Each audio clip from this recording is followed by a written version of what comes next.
The RT reports an article about the homeless headlined, "We should be ashamed. British government slammed over 24% rise in homelessness." It goes on to report that almost 600 homeless people died last year, according to new government figures. The first time homeless deaths have been recorded for England and Wales. The figure is a 24% increase over the last 5 years. Now, the figures for homelessness in the UK are actually alarming.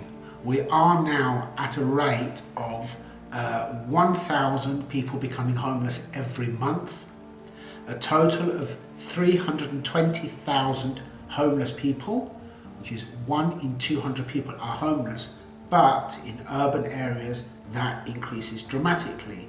In Birmingham it is 1 in 73, in Brighton it is 1 in 67, London it is 1 in 52. Now, for those of you who blatantly would like to see open borders and a policy of welcoming, even encouraging anybody to make their way here or into Europe from anywhere in the world, let's look at the recent UN agreement on migration called the Immigration Compact or something. I did do another article on it. It was signed earlier on this month, although I think that an increasing number of countries have actually seen that it is complete madness and they are pulling out. Now, we are struggling with just a few 100,000 migrants. Where does it stop? How much more can we actually take? And how many could we potentially be faced with? Well, what we need to bear in mind is that 80% of the world's population is defined as being poor or living in abject poverty. The definition for that at the moment is people living on less than $10 per day, total income. Now, 80% of the world's population is living in poverty. The world's population is 7.54 billion, I believe, at the moment. 80% of that is 6 billion people. 6 billion people who have a reason to want to head this way. How many can we take? A million? 10 million? 100 million? 500 million? 100 million people wouldn't even scratch the surface. But we, as a nation, Europe as a continent, we as Europeans, we would be finished. So somewhere, somebody has to make a difficult decision. And somewhere, somebody needs to stand up to these irresponsible snowflakes who are online shedding tears, weeping for open borders and criticising anybody who actually takes the bull by the horns and tries to act responsibly, not just for the better good, but to actually protect our very survival. Our own people are becoming homeless. There's many reasons for this. It's not just a fake property bubble that has been exacerbated by our governments encouraging rich foreign investors to dump their ill-gotten gains in London and other cities.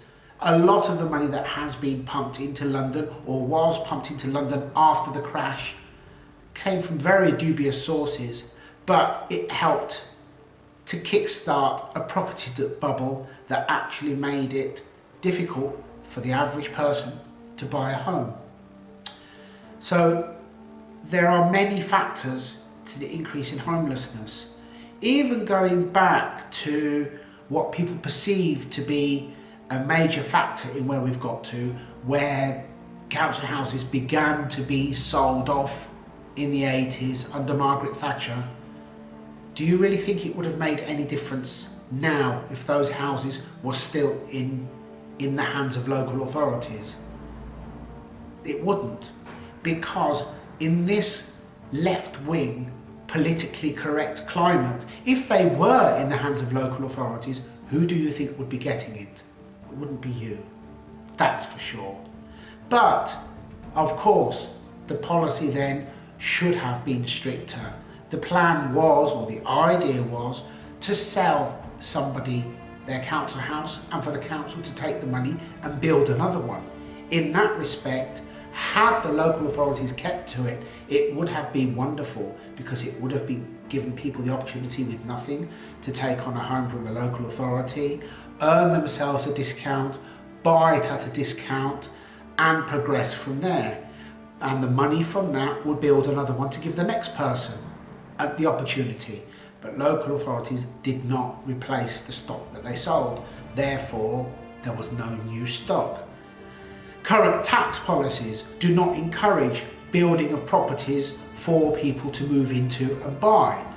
The consensus nowadays seems to be based around housing associations, and like charities, they really are not as people friendly as they may appear to be, or how they are presented to be.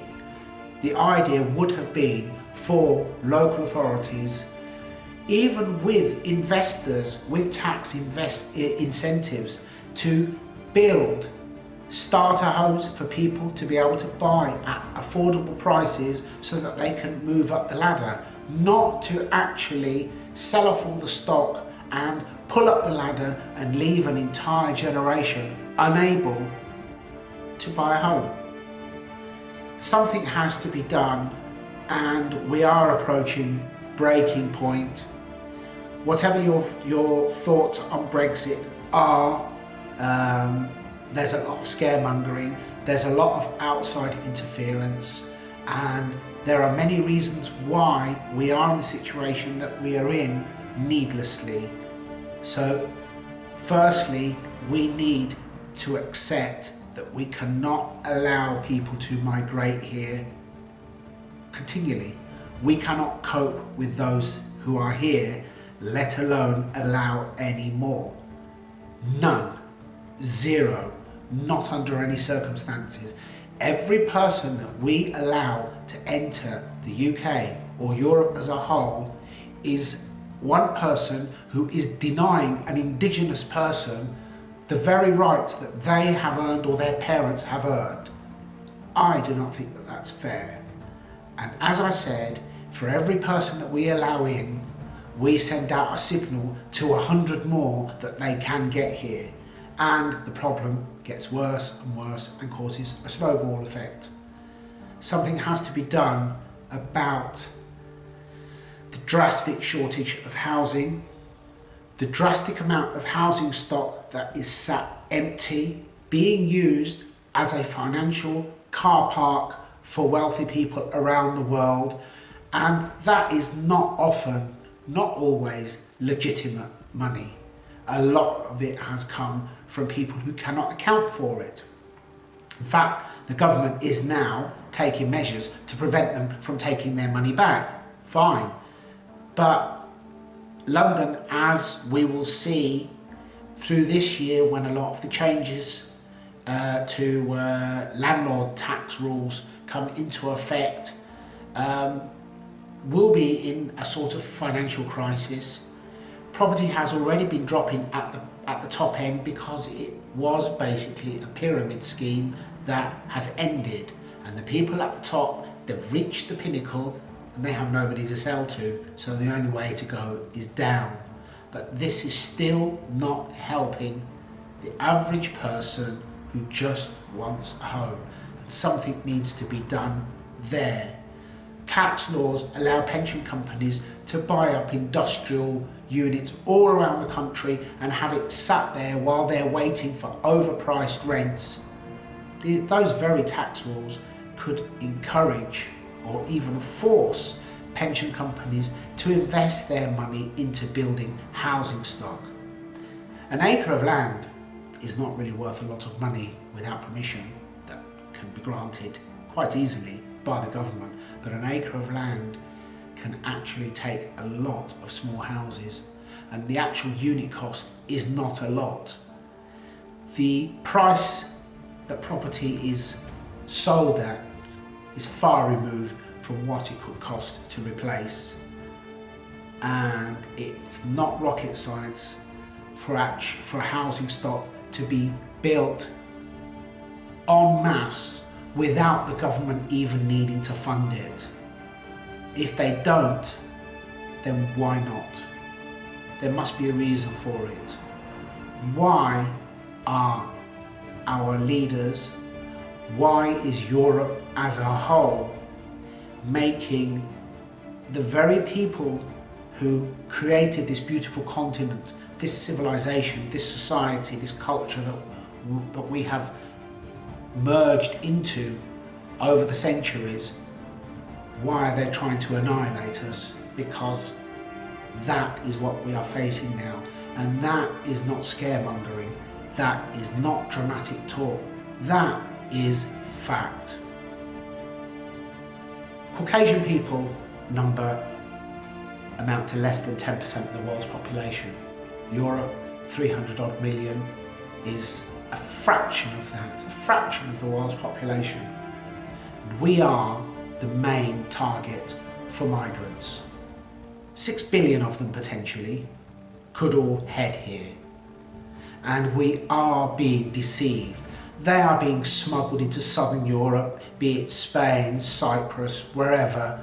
They're held there until they get their EU passports. Then they move on further north. We are told it's European migration. It's not. They are people that have been encouraged to come here to take what should be ours. Would you like to just hand it all over? Would you like to move out your house and just hand it over to an immigrant and leave your children homeless? Would you like migrants to be given priority in schools, in hospitals, in local authority jobs? That's what's happening. And anybody objects, it's racist. It is not racist to want to protect your culture. It is not racist to want to protect your society. It is not racist to want to protect your children. We need to stop brainwashing them. We need to stop listening to the narrative. It is all one disgusting, vile agenda against Europe and the European people as a whole. We don't have long left, because every day that goes by, the tables are turning. The very people that we have welcomed are turning on us. And that will get worse as their numbers grow. It's make your mind up time.